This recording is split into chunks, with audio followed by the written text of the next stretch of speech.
Hello, and welcome to 5 Core Life Podcast with Will Moore, founder of More Momentum.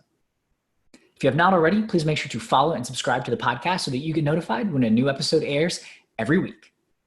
And on today's episode of the 5 Core Life Podcast, Will sits down with Craig Domann, an NFL agent, to discuss the pro mindset. Craig outlines the 7 things that a pro player must have at all times if they want to have a sustainable professional career. A lot of players have a few of them, but Craig says only about 10% of the league has all 7. And the 7 things are belief, passion, know your why, habits, hard work, lifestyle, and competitive performance. Domann tells the inspiring story of Rob Ninkovich, who went from being a fat kid with the dream of playing in the NFL and no college recruitment out of high school to Rob adopting the pro mindset. Ultimately, Rob's transformation resulted in a fruitful career in the NFL, winning 2 Super Bowls, and now working at ESPN. Are you ready to fire on all cylinders? If so, let's go. Everyone has the same 5 core areas of their life that ultimately determine how happy they'll be. Unfortunately, most of us have developed failure habits in each, and it's Will Moore's mission to help replace those with success habits to maximize momentum. After exiting his business for a combined 9-figure sum, Will learned it's not just about becoming an entrepreneur of your career, but an entrepreneur of the most important business you'll ever run, your life. And to crush it in your life requires firing on all cylinders in your 5 cores by continually taking action, building habits, and maintaining balance in each.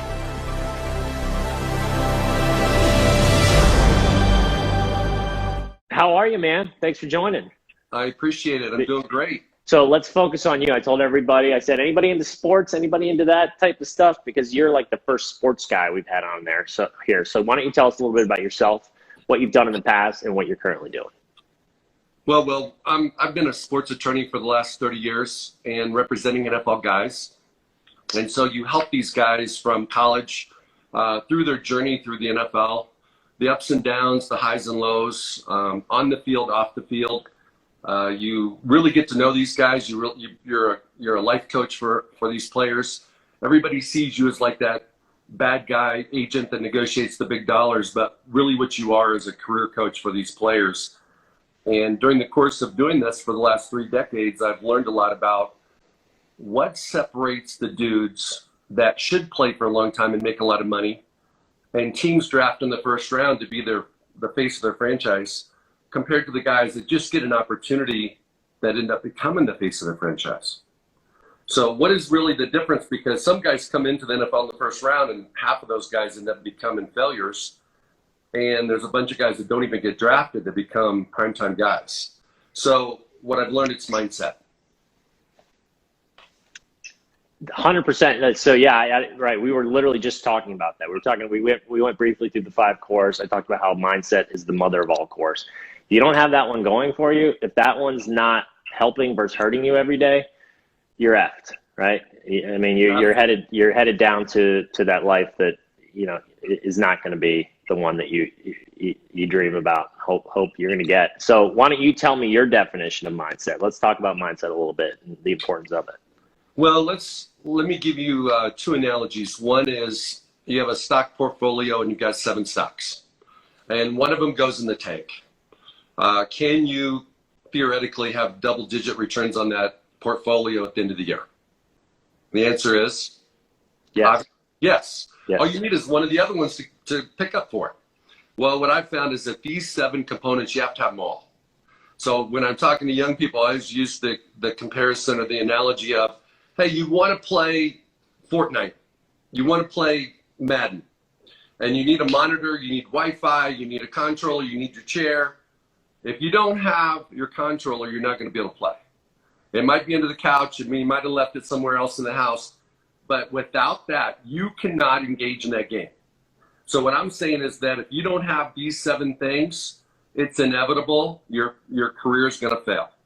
It's only a matter of time. And so those 7 things are, number 1 is you have to believe. And belief has 2 parts. You have to believe in yourself, which is your identity, and you have to have confidence in your skills. The second thing is you have to be passionate about your sport or your dream. Yep. The third one is you have to know your why. You have to be motivated. Fourth one is habits. You have to have winnable, winning habits. Everybody's got habits. Some of them are good, some of them are bad. If you want to be successful at that elite level, you have to have winning habits. The next one is you have to be a hard worker. Hard work allows you to develop your skills. Hard work allows you to become better at what you do. Mm-hmm. Hard work allows you to increase what your God-given natural ability is. The next one is your lifestyle. This is an awesome opportunity for players and people at large to sabotage themselves. For NFL players, it's girls, it's fun fixes, it's not learning your playbook, it's not getting your sleep, it's all those type of things. It's not being clean with your diet. And the last one is competitive performance. It's not just about performance. You got to learn how to compete. Compete by nature means you're doing it all the time. You're doing it in practice. And I've got 2 boys that play college football. I've always told them, if you can't do it in practice, you're not going to be able to do it in the game. And there's so many people that think, you could be a salesman out there that think, hey, I'm just going to show up at the sales meeting and make it happen. No. If you can't do it in the warm-ups, the bottom line is you've got to practice before you play. And in competitive performance, what I find is that most games, most business meetings come down to a few seconds. Most games come down to 2 or 3 plays. If you make those 2 or 3 plays, you win. You don't, you lose. And it's so evident, like in a basketball game, you see a basketball game, an NBA game, a college game, it doesn't matter what it is, high school, and a team has the ball down a point with very few seconds to go. They take the last shot, they make it, they win. They don't make it, they lose. That's one of the plays, but that's not the only play. So in business, a lot of times things come down to one conversation, one part of a conversation, one aspect of a meeting. Can you read your audience? Can you answer the toughest question they're going to ask you? Can you ask them to ask you the toughest question that they're thinking that they're afraid to ask, and you ask it for them? So those 7 things, if you have those 7 things, you'll fulfill your God-given ability, you'll play above your talent, and you'll have, especially in the sports world, you'll be one of those guys that plays for a decade, that makes enough money that you can't spend it all.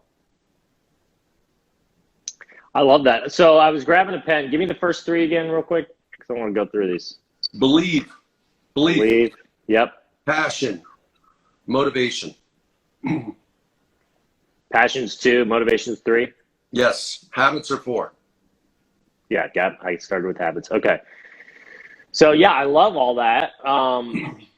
It's so cool to see how everybody looks at, mindset is one of those things where it's like, it's not like you can just go to the dictionary and get a 2-sentence answer and satisfy everybody. And that's why it's such a cool thing, in my opinion, because it's like, it means different things to different people. But at the end of the day, it's sprouting from the same roots, which is essentially, you got to get what's going on between the ears going in the right direction and working for instead of against you, right? I mean, that's probably the shortest way I can describe it. And all these things you're saying, right? You got to believe, you got to have passion, you got to have motivation, the habits, which is something I'm huge on and talk about all the time.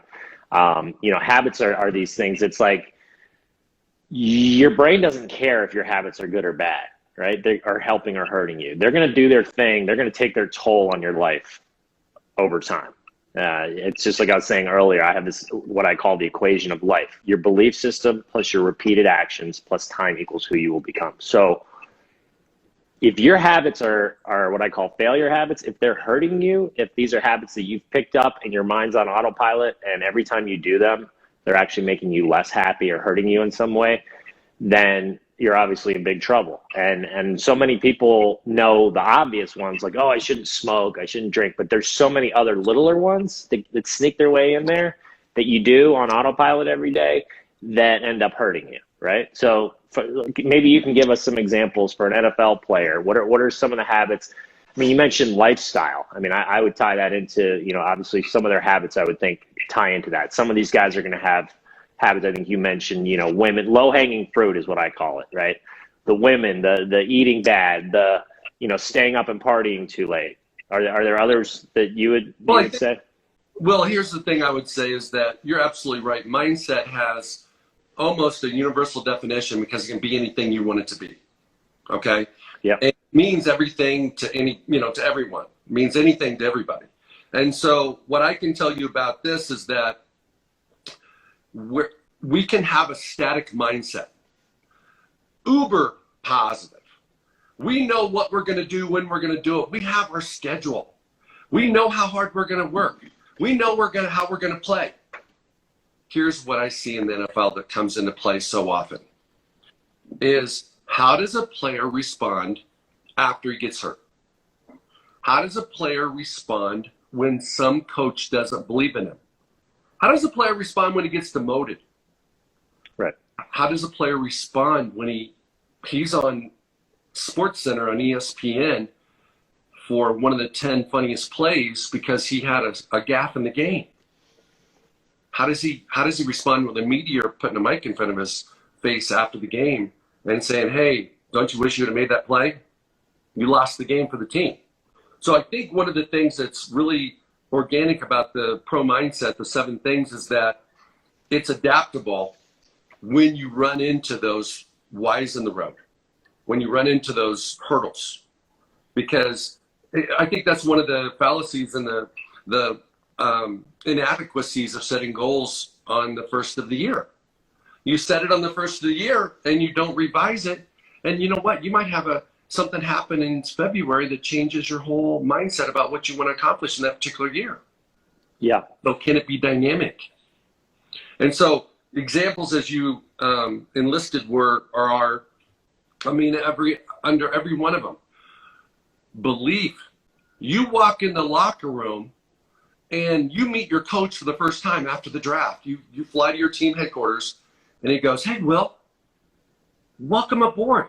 Now, where did you go to school? I went to Rollins. You went to Rollins, but he drafted you. Right. He drafted you, and he doesn't even know where you're from.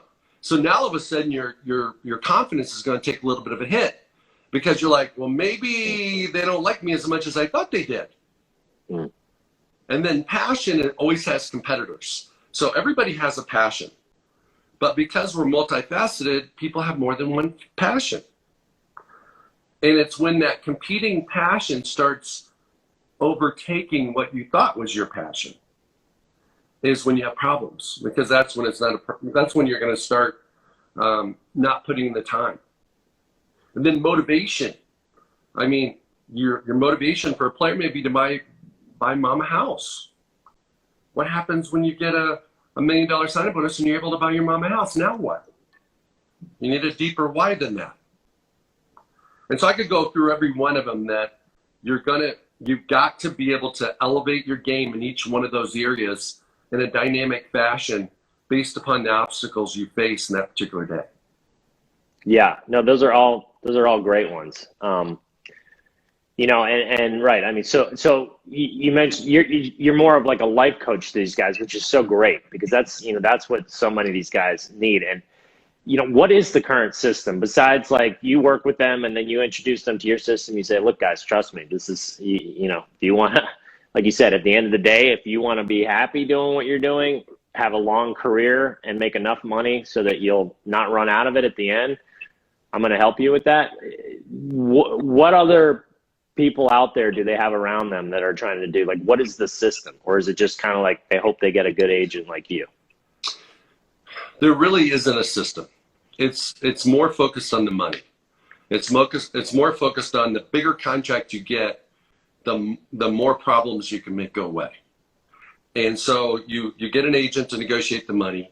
You get a financial advisor to manage the money.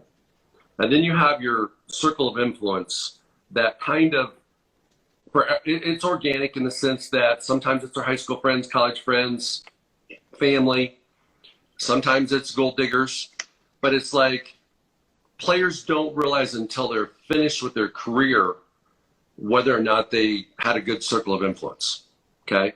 I could give you many examples of players that have bad circles of influence, because if they had good ones, they wouldn't have made the decisions that they made. Okay. And so when I meet with a young man, it's kind of like submarines are invisible, but they're very powerful. My pro mindset is a little bit invisible, and it comes out when it needs to come out. When a young man, so I analyze my players and my clients, and I go, okay, where's this guy struggling? Where's he weak? And then I educate him, I coach him, and then I try to hold him accountable. Okay. And if I sat down with you as a young man and you're graduating from Notre Dame and you're going to be an NFL player and said, oh, I got the pro mindset, dude, we're going to be great, you're going to do X, Y, and Z, he'd be like, whoa, whoa, whoa. Because he's already great. He's already the best of the best. If he gets drafted early in the draft, he's one of the top 100 kids in the country. Right. So if you're walking in saying, hey, I need to help you, I need to fix you, he's going to run, he's going to slam the door in your face. So that's exactly, this ties in exactly, this is a great conversation. What I'm trying to help people with, and then what we're all about, the 5 core life, all this ties in. It's sort of like, it's not just that one core, career and finances, right? Which is what sounds like most, not only the individuals themselves, but unfortunately the industry is geared towards that way too. And there's not a lot of help to say, hey, don't forget about these over here.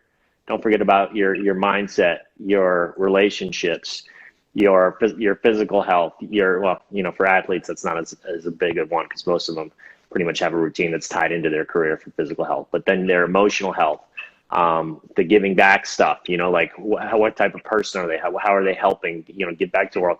And then kind of setting them on that path for success long-term, like real success, not just, hey, here's, most, right? I mean, you say the word success and 99 out of 100 people will tie it to a dollar figure, right? And that's the problem. And but everybody ends up getting to that point, no matter how much money they make. The guy that makes the most amount of money, if he doesn't have these other things going, he will not feel good. He will not be happy. So is that successful? Right? My answer is no. And no, I love that there's people like you that are trying to change that. Well, I think the thing that you're talking about is, what does success mean? What is success? What really is success? And it's defined differently by different people. I think the common theme is money, because everybody thinks money will buy away their problems, and it does, most of them, but it doesn't bring joy and happiness. And so money helps to a point, but once you get above that level, money does not make you successful. It does not make you happy. But there's a lot of people where money does make them happy, because a lot of their stress is because of lack of money. And so I think you got to look at both levels. So I would argue, so let's talk this out. I would argue that there's a threshold of money. So that's why it's one of the 5 cores. Like, you can't just ignore it and say, oh, well, money's not important. I mean, finances, that is a part of life. And our primal selves don't want to be sitting out in a cave with no food or water or your shelter, right? And even though those things are no longer an issue, like, well, for a lot of people it is still an issue, but it's in everybody's brain that's what they need to avoid at all costs. And we've evolved in a lot of ways as humans through society, but our brains still have that, I need more. I need to get as much as I can so that I don't, and so everybody just focuses in on that. But the problem is, once you hit a certain threshold where those needs are met, then it doesn't incrementally get happier the more money you make, right? There's like, to me, there's a magic, there's a kind of a magic number there, and maybe it's different for everybody. I've heard, certain numbers, like there's been studies like, this is the magic number, that once you get past this in a salary, you don't incrementally get happier. They've done studies and stuff. But the point is, like, you need to, whatever it is that, you crave. And if you have a healthy mindset and you're not just going after that low hanging fruit or those things that you think will make you happy, like, oh, I need to have that $100,000 gold watch. I need to have that that jet or whatever just because I want it, because I want more and more and more. But you're saying, I have my, my family. This is the type of house I want to live in. This is the type of car I want to live in. Great. There's nothing wrong with wanting those things. It's just when you get to that more mindset is when things get dangerous. And so, yes, it's like that fine line. Like these athletes, I can only imagine how difficult that is. They go from like probably none of them, growing up with hardly any money, poverty, awful conditions, to all of a sudden they have these huge amounts of money. And it's like that show, The Lottery Ruined My Life, right? Have you seen that show? It's like if you hand somebody $100 million and they haven't got all these things figured out yet, and like these things that you're helping them with, then you might as well just be putting a flame to it. No doubt. And I think where people, like once you surpass that threshold, then you start looking for purpose and you start looking for impact. That's right. You start becoming more outward focused than inward focused. And I think that until you break that threshold, a lot of people are very selfish, and rightly so, because they're trying to get there. But once you get that stability, then it's about, okay, how can I help people? Who can I make a difference in their day? How can I leave a legacy? All those types of things. And so I think there's multiple gears that we go through in life in different areas. And when it comes to money, I think there's two gears. I think it's the first gear is getting to a place where you can be at peace with yourself so that you can start focusing on other people as the second gear. Yeah, it would be nice if there was like, people got that early, and that's the type of stuff you and I are both trying to help people with. It's like before they have to figure it out the hard way. It tends to be, the older we get, the wiser we get, right? That old saying is true. And, it's like you chase money. And so I'm a perfect example where when I was younger and I had a tough time, I determined, I was like, I'm just going to become so filthy rich that everybody's going to be sorry for that was ever mean to me. And, I had this like victim mindset. But luckily, as I started growing on my journey and building this business, I was also building these other areas of my life and realizing what life was really about. So by the time I sold my business, I knew in the back of my mind that it was going to feel really good. And it did. It did for 10 minutes, right? And then it was like, okay, now what?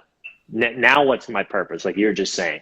And unfortunate, and I think it would be so much easier if somebody had told me early on, like, hey, just so you know, it's not just about more, the happier you're going to be. It's going to be, you need to figure out what that amount is, set a goal for it.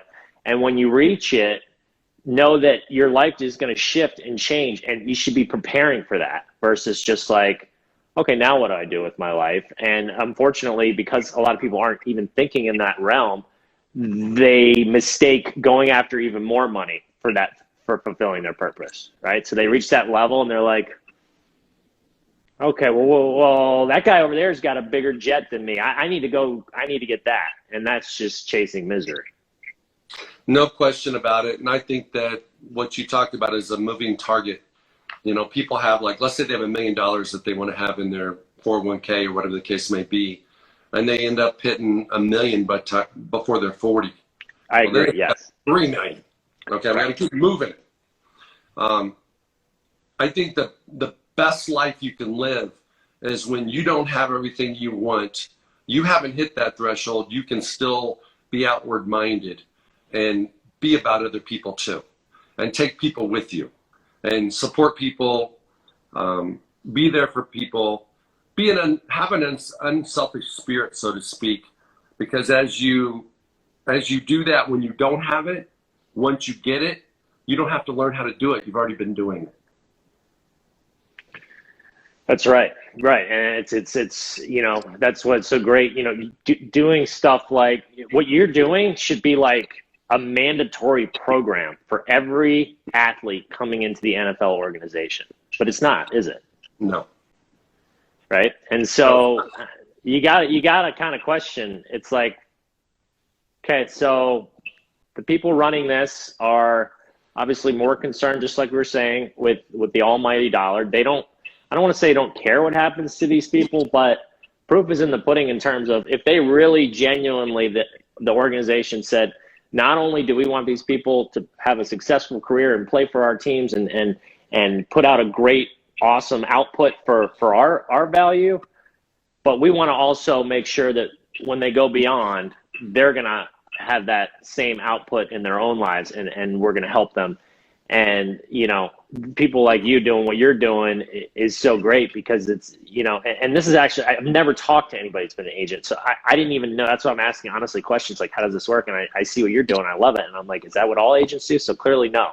You know, there's just certain individuals. And this kind of ties into my whole, what I always say about the system's broken, and it's broken here, in my opinion, but it stems back from a broken system from childhood, where your first influencers are your parents, and you hope that they have good morals and lessons, and they have these universal tools and principles to be able to hand down to you, right? But it's a crapshoot.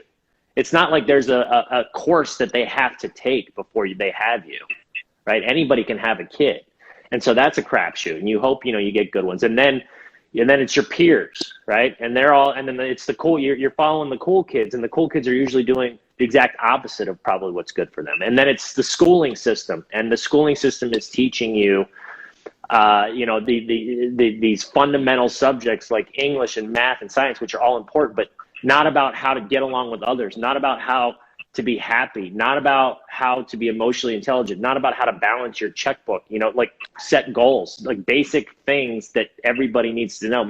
Teach you about mindset, right?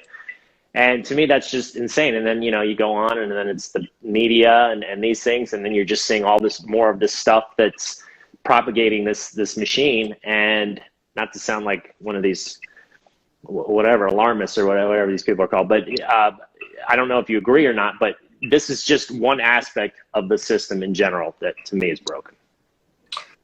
Well, one example of a system that's broken is when fourth grade teachers ask their students to write almost like a dream paper. What do you want to be when you grow up? And when it's not realistic, they're shamed. So I've had numerous players that have played in the NFL that when they were in the fourth grade, seventh grade, third grade, wrote, hey, I want to be an NFL player someday.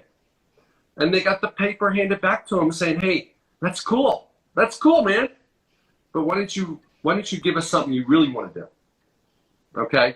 And so I would like to share a story, and I have dozens of these, but I'm only going to share one, because one will speak volumes about if there's a young man out there, a young girl out there, if there's a person in their 20s and they have a dream, and they're not living their dream. Maybe they dropped out of school, whatever the case may be. You know, I'll tell you about a young man. He grew up in Chicago. He was a fat kid. His dream was to play in the NFL. And he went to the Packers training camp with his pops when he was like in the 7th or 8th grade, and had a picture taken with one of the Packers. And he just posted it on Instagram a couple weeks ago. And he didn't get any opportunities out of high school. So he lived at home, went to JUCO, and worked part-time at the steel factory where his father worked to make money. After JUCO, he got an opportunity to play in the Big Ten. He went to the Big Ten, played 2 years. Didn't really start because he was behind two really talented players, but he was drafted in the 5th round. And I had 14 players that year, 10 of which got drafted, and you know, he wasn't at the top end as far as potential. And his first year, 4th game, he tears his ACL. Well, in the NFL, when you tear your ACL, they kick you to the curb. You have new coaches. They're called trainers, sports medicine department. You don't go to the meetings. You don't go to the games. You're not part of the team. You're on a 9 to 10 month recovery. Comes back his second year. And actually what he did was he came back his second year and was going to play in Indianapolis against Peyton Manning. And because he was from Chicago, he had like 35 family and friends coming down I-65 to Indianapolis to watch him play on a Thursday night, the first game of the NFL season. And I'm actually in Indianapolis to watch. I had guys on both teams. I'm sorry, where do you live now, by the way? I'm in Colorado Springs. Colorado Springs, okay. I was in Chicago for 10 years, then I've been out here for 18. But bottom line is, I get a call 4 hours before the game saying they're cutting him. Now, he's the away team. He's played for the Saints. He's in Indy for the game, and he gets cut 4 hours before his game. And he texted his sister, and his sister didn't tell his dad because he was driving 75 miles an hour down I-65, and she didn't want him running off the road. So they stopped at a rest stop, And and I found out about this years later. He had a Saints jersey on, and the daughter told the dad that, hey, my brother and your son just got cut. He ripped off his shirt at the rest stop restroom. So they had to stop at a gas station to buy him another shirt. So while he's flying from Indianapolis to New Orleans back, he's been cut. He's got 35 people at the game. Okay. And the next day he got claimed by another team. He goes to the other team. They go 1-15 that year. At the end of the season, players have exit meetings with their coaches. And I encourage my guys to ask great questions. And he asked the head coach, hey, what do you think of me? And the head coach was like, you don't look like an NFL player. You don't got a body type like an NFL player. Your talents are not consistent with the guy that's going to play in the NFL. You should probably go find another job. Well, I was regretting that I asked him to ask that question because that was not positive feedback. Well, a couple days later, this coach got fired because he went 1-15. They brought a new coach in. Fast forward, he ends up going back to the Saints at the end of that year. And coming into OTAs that offseason, head coach called him in and said, hey, he's a defensive end. We don't want you to play defensive end anymore. We want you to play long snapper. And he's like, okay. He says, the only chance you got to make this team is if you're a long snapper. He never long snapped before. I mean, that's not a glamorous job. So he spent the whole offseason practicing to be the long snapper, but unbeknownst to me or to the team, he was also doing extra work preparing to play defense. Well, he comes back for the first day of training camp at the end of July, practicing his fanny off to be the best long snapper he could be. And the head coach calls him in and says, hey, we don't need you anymore. So that's year 3 of his career. That's been a really fun career so far. Yeah. And he's out playing golf with his buddies, getting tanked, saying goodbye. And I get a call from Bill Belichick saying, hey, is this kid ready? And I said, well, yeah.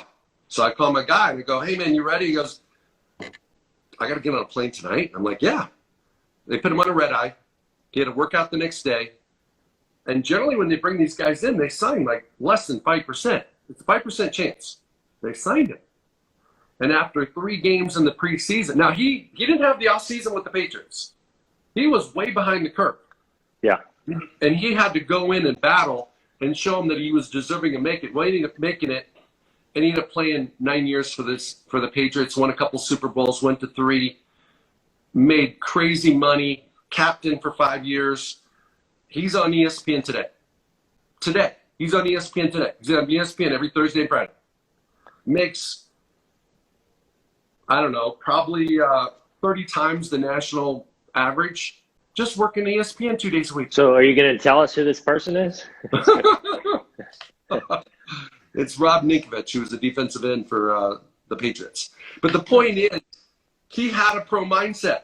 He believed in himself in the 7th grade. He believed in himself when Sean Payton told him he can't play. He believed in him when the Dolphins, Cam Cameron, the head coach, said, hey, you don't look like an NFL player. He believed. He was passionate when he probably should have been passionate about something else. Obviously, he had a big why. And he was a hard worker. And he always had a lifestyle consistent with his dream. And when it came time to make big plays, he performed. So at the end of the day, he just hit all 7. He's got them all. You have to have them all. And so most people, if they didn't have them all, at some point in time when you had that, I didn't share with you all the adversity he had. And I'm not gonna give you all the details because it's too long. He faced a tremendous amount of adversity in his first 3 or 4 seasons in the league. And because he had the right mindset with all the different components, he was able to overcome. That is a great story. Thank you so much, Craig, for sharing that with us. That's what it's about, man. And I love how you did that, and then you went through and showed how you had all 7 of your components. That's it. That's everything. You got that mindset. Look what this guy who tore his ACL, that got cut, that so many people, I call it the fixed victim versus the growth owner mindset. How many fixed victims would have been like, forget it. Why bother? Why try? And then he put in that work that summer to do something that he didn't even really want to do, but put in the extra work to still see, well, maybe there's a chance I can still do what I know I'm good at and I believe in myself on, and ended up getting this opportunity and turned it into gold. That's what's up. So thank you, man. Thanks for sharing that. I would love to interview him, by the way. Do you think that's possible to get him on here? I'd love to talk to him about that story. Absolutely. I'll check in with him and see if it's possible. Where are you based out of? I'm in Chicago. Okay. Where are you at in Chicago? I'm in Evanston. Okay. So where were you when you were in the? Were you in the city, or where were you when you were in Chicago? I was out in the burbs. I was out in the western suburbs. I was out west, nice. Different places out there. Yeah. So I've only been here. I'm fairly new still. Been about 5-6 years. I was in Florida before that, but it's a great town. It's the sports, the football. Bears fans, I've never seen anything like it. You don't get that in Florida. This has been amazing, man. Well, thank you for coming on and sharing that story and sharing your thoughts. There needs to be more people. How do we get more people like you into the NFL? Like, how do we get agents to start? How do we get the NFL to start making this? Hey, just like I was saying, I want to fix the schooling system. Here's one niche of the system that's broken. How do we get more agents like you, or whether it's agents or whoever, but they're going through the same type of belief training when they transition over from college athlete to pro athlete? How do we do that? Well, I think there's a part of the system that prevents it from happening, because in the NFL, you always want younger players, you want cheaper players, and you want healthier players. That's hitting a trifecta. So like if you look at the Bears, Khalil Mack is making a lot of money. He's their star defensive player. You can't have 11 of those guys on defense. You can't afford it. You can't fit them under the salary cap. So you need the younger guys. And so it's really in the best interest of the league to not have this kind of system, because you can always replace with a younger, cheaper, healthier guy every time. And so What you do is teams only have so much money, and they have to make decisions between who's going to be their nucleus players on both sides of the ball. And so they really don't. I care about my people. They really don't care about their people. They say they do, but they don't, because next year there's another draft with 56 guys drafted again. They just replace them.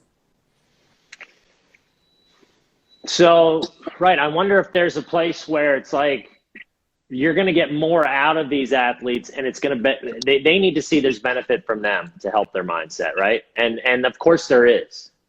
And it's sort of like we got to change their mindset to sort of say, well, yeah, we want the younger, cheaper, but at the same time, we know that an athlete with a strong mindset is going to be a better performer for us, right? And overall, that's going to be it. You make a good point. After you select your 53 guys, it's in the team's best interest for them to be fully functioning, hitting on all cylinders, having this kind of mind, having this kind of training, so that on Sunday,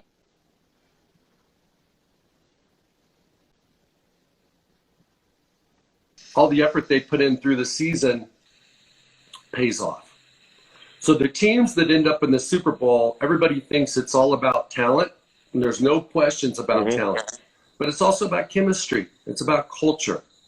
And so the teams that are perennial winners have figured that out, that you have to have a culture and a chemistry in the locker room, in the organization, that fosters and manifests this kind of thinking, which leads to maximizing their performance. I love it, dude. My brain's going, because this is how I work, and this is how my brain goes, because I've got that growth owner mindset. I'm immediately thinking, I want to work with you. I want to see if we can get in there and make some changes, like a hybrid of your model and my model, combine it and make it the best it can be, and then get in there and be like, look, guys. So maybe, like you said, maybe it is. It's like once they're on the team, it's more that's when you get them. Once they've already been drafted and they're in there, and then it's like, okay, do you want to get the most out of these players that you just took all this risk on and spent all this money on? This is how you're going to do it. Don't just guess. Don't just hope that particular coach like I was saying, comparing to parents earlier, don't just hope that coach is going to teach you these things, right? And it's coach to coach to coach. And like you said, that one coach told this guy, you need to beat it. This isn't for you. Like, no, this needs to be like, this is the system. When you come in and you're going to learn it, whether it's from the coach. I mean, the coach should definitely be trained on it, obviously, because he's the biggest voice probably in their ears and the motivator. But the whole team, the whole organization is in that, and they're learning that, and they're mastering it. And every single step of the way, they're not only playing better, they're becoming more happy. They're securing their future, and it's a win-win for everybody. No doubt about it. And one thing I would add to that is that sometimes you have to swim upstream. And one of the reasons why you have to swim upstream is because the coaches think it's about the X's and O's. They think it's about the strategies. And so they spend, some of these guys sleep in their offices during the week. I mean, it's overkill. They're breaking down film, they're advanced scouting their opposition. And so they don't take into consideration, is their player getting to sleep? Is he focused? Right. Is he confident? Is he motivated? Is he passionate? Is he more passionate about the new car he just bought on Tuesday? Or is he than he is about football, or vice versa? Right. And instead of just going, well, there's nothing we can do about it. Some guys are going to be good. Some are going to be bad. Let's get on them early and get them going. They need help. You need education. You need that assistance, because not everybody has that mindset. Some of these guys, right? Would you say there's a percentage, and I do have to get going here in a minute, but what would you say is the default percentage of people with the mindset, this mindset you're talking about, like coming in and already kind of having these things like that individual that you mentioned earlier? By the way, what was his name again? Rob Ninkovich. Rob Ninkovich. So yeah. Ninkovich. You're going to talk to him. Well, I would say that less than 10% of players on a roster have it, but I would say all of them have some of them. Some of it, right? Because they wouldn't have gotten to where they are without something, right? Yeah, I think some of the guys got uber confidence, or they're really, really hard workers. Yeah. Or they live clean. Everybody's got some of them. I would say less than 10%. Less than 10% have all of them. That's where we start, right? That's our pitch when we go to these guys and say, look, this is what we want to do, and this is why. And let's look at some statistics, because it's just like with the 5 core life, like in it all, mindset's the biggest one, but the relationships, career and finance, physical health, emotional health. Like, I can say that everybody has something, right? Everybody can look at those 5 cores and be like, well, I'm doing pretty good here. But how many people are firing on all cylinders, as I call it, which is going to be the name of my book? How many people are balancing them? How many people are nurturing all of them? How many people are making sure that their failure habits are gone in each of them and they're replacing them with success habits? Very, very few. It's funny that you say 10%, because I literally use the phrase, and if you go and look at anything on my website, the 90%ers versus the 10%ers. Actually, excuse me, I call it the 95%ers versus the 5%ers. To me, it's more 95-5. And in a lot of circumstances, sometimes I even feel like it's 99-1%, but there's gray areas there. So, whatever. But point is, there's huge opportunity here to get with the vast majority of these people who are not in tune with these types of ideas. And again, it's a win-win for them, and it's a win-win for the team. So it's a no-brainer. Well, thank you for having me on today. I appreciate it. Thank you very much, sir. Craig, this was a pleasure, and let's keep in touch. You got it. My wheels are turning. All right, buddy. Have a great day, man. Yeah, you too. Take care. That's it for the 5 Core Life podcast with Will Moore. I hope that you enjoyed today's episode. If you have not already, please make sure to follow and subscribe to the podcast so that you get notified when an episode drops every week. If you haven't joined the 5 Core Life Facebook group yet, I encourage you to also join that and see what all the fuss is about. There's some really great, awesome content there designed to get your momentum going, including a monthly giveaway where you can win a complimentary coaching call with the Will Moore himself.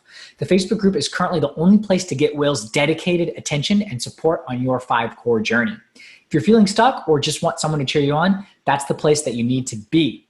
There's nothing like a community of people on the same journey to get you fired up, kicking butt, and taking names. So come join us. Well, get moving, gain momentum, join the movement. Join Emmett by going to moremomentum.com to take a free life evaluator quiz on where you currently stand in each of your 5 cores.